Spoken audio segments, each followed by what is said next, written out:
તો સ્વાગત છે તમારું આપણે એક સફરના એક નવા સ્થળ સાથે. તો ચાલો કરીએ એ સ્થળની મુલાકાત. કરીએ ભવનાથ મહાદેવના મુરગીકુંડ અને મંદિરને જગ્યાના દર્શન.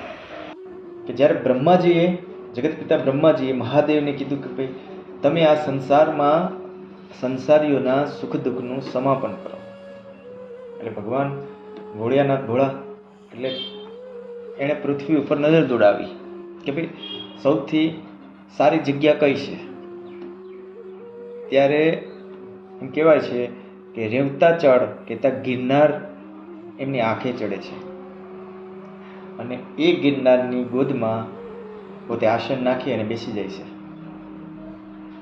થાય છે એવું કે કૈલાસની અંદર પાર્વતીજી છે મહાદેવને જોતા નથી કે ભાઈ ક્યાં ગયા છે, અને ખબર પડે છે કે ભાઈ આમને દેવો અને બ્રહ્માએ પૃથ્વી ઉપર મોકલ્યા. હવે આ જાણી અને પાર્વતીજી ખૂબ જ ગુસ્સે થયા. એમને શોધખોળ કરવા લાગે છે. એમને ખ્યાલ આવે છે કે ભગવાન ક્યાં છે. એ ત્યાં આવે છે, એમની પાછળ દેવતાઓ પણ આવે છે અને કહેવાય છે કે શંકર ભગવાન ભવનાથ સ્વરૂપે ત્યાં પ્રગટ થયા. અને એ આ જે મંદિર ત્યાં, અને એ જે દિવસ હતો ને એ વૈશાખ સુદ પૂનમનો દિવસ હતો. અને માતાજી પાર્વતી માતા સાક્ષાત અંબિકા સ્વરૂપે ગિરનાર ઉપર બિરાજમાન થાય છે. અને પછી તો બધા જ દેવતાઓ છે અહીંયા વાસ કરે છે. વિષ્ણુજી દામોદર રાય તરીકે દામોદર કુંડમાં વાસ કરે છે. અન્ય દેવતાઓ નવનાથ, સોરાથી સિદ્ધો, યક્ષો, ગંધર્વો ગિરનારમાં અલગ અલગ જગ્યાએ પોતાનું નિવાસસ્થાન બનાવે છે. એટલે જ કહેવાય છે કે ગિરનાર છે ને, ગિરનારની અંદર 33 કોટી દેવતાઓ છે. અહીંયા બાજુમાં મંદિરને અડીને, ભવનાથ મંદિરને અડીને મૃગીકુંડ છે.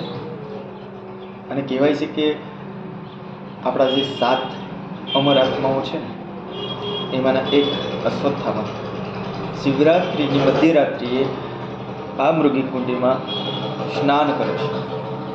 અને ત્યારે ઘણા દેવતાઓ પણ સ્નાન કરતા હોય છે. એટલે કહેવાય છે કે ભાઈ જે સાચા સંતો દેવતાઓ છે એ ફરી પાછા નથી આવતા, એ એમાં અંદર રહે છે. અને અહીંયા તો ભાઈ 84 સિદ્ધો બધા જ દેવોનું સ્થાન છે, યોગીઓની ભૂમિ છે. અને સાધુઓ સંતો માટે તો એમ કહેવાય કે ભાઈ માતાનો ખોરો સમાન છે એ, એટલે અમારો ગિરનાર. અને આ જે મૃગીકુંડ છે ને એની એક કથા પણ પ્રચલિત છે કે કાન્યકુંભના રાજા ભોજ એક દિવસ કોઈ કીધું ભાઈ રેવતાચળની જંગલમાં એક હરણ છે ને અર્ધ માનવ રૂપે, અર્ધ સ્ત્રી રૂપે, કે જેનું અર્ધું શરીર સ્ત્રીનું છે અને અર્ધું શરીર હરણનું છે. એટલે કે મોઢું એનું હરણ જેવું હતું અને બાકીનું સ્ત્રી જેવું શરીર. એટલે રાજા ભોજ છે ને આ હરણને કંઈ પણ રૂપે એ પકડી અને પોતાના દરબારની અંદર લઈ જાય છે. અને ત્યાં પંડિતોને એને બોલાવે છે કે ભાઈ આમનો કોઈ ઉકેલ લાવો. ઘણા બધા વિદ્વાનો એમાં મથે છે પણ કોઈને કંઈ ઉકેલ મળતો નથી. જે કહેવાય છે કે કુરુક્ષેત્રની અંદર એક તપસ્વી ઋષિ કે ઉર્ધ્વરેતા નામના ઋષિ, એમની પાસે રાજા ભોજ જાય છે અને આખી કહાની કહે છે. ત્યારે આ જે ઋષિ હોય છે ને એ આ મૃગ કહેતા કે અર્ધું શરીર સ્ત્રીનું હોય છે અને મુખ છે એમ હરણનું હોય છે. એમને વાચા આપે છે કે બોલી શકે છે. અને એ પોતે પોતાની કહે છે કે ભાઈ એક સમયે રાજા ભોજ છે ને એ સિંહ હતા અને આ મૃગમુખી મૃગલી હતી.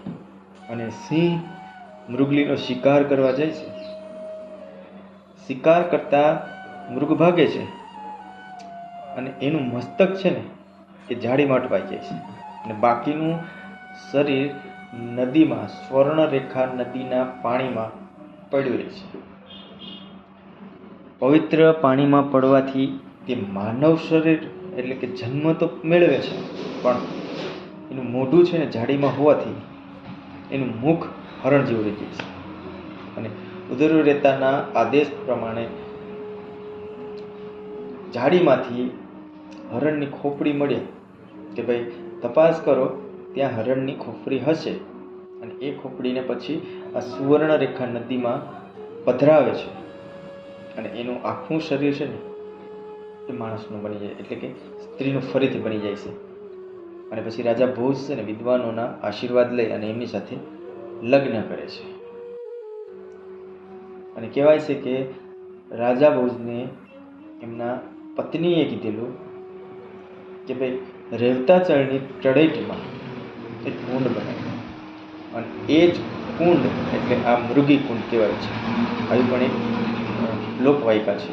અને આ જ એ જ મૃગી કુંડ છે કે જેમાં શિવરાત્રિની રાત્રે જટાધારી બભૂતધારી સાધુઓનું જે સરઘસ નીકળે છે, એ સાધુઓ ત્યાં અવનવા કરતબો કરતા હોય છે. અને રાત્રે 12 વાગ્યાના સમયે એની આસપાસ ભવનાથ મંદિરમાં પ્રવેશે છે, દર્શન કરે છે અને હર હર મહાદેવના ગગનભેદી નાદ સાથે અને મૃગી કુંડની અંદર સ્નાન કરતા હોય છે. આ એ જ કુંડ છે મૃગી કુંડ કે જે ભવનાથ મંદિરની અડીને આવેલું છે. આપણે સંપૂર્ણ ગિરનારનો ઇતિહાસ પણ ટૂંક સમયની અંદર લેવાના છીએ, ત્યારે પણ આમની આખું જે ઇતિહાસ છે એ પણ આપણે દર્શાવશું. સંપૂર્ણ ગિરનારની અંદરમાં જે કંઈ પણ સાધુ સંતોની સમાધિ છે, જે દર્શન આપણે એમના પણ કરીશું અને એનો સંપૂર્ણ ઇતિહાસ પણ દર્શાવીશું. તો કેવો લાગ્યો મિત્રો વિડીયો? બને તો લાઈક કરજો, શેર કરજો અને સબસ્ક્રાઈબ કરજો.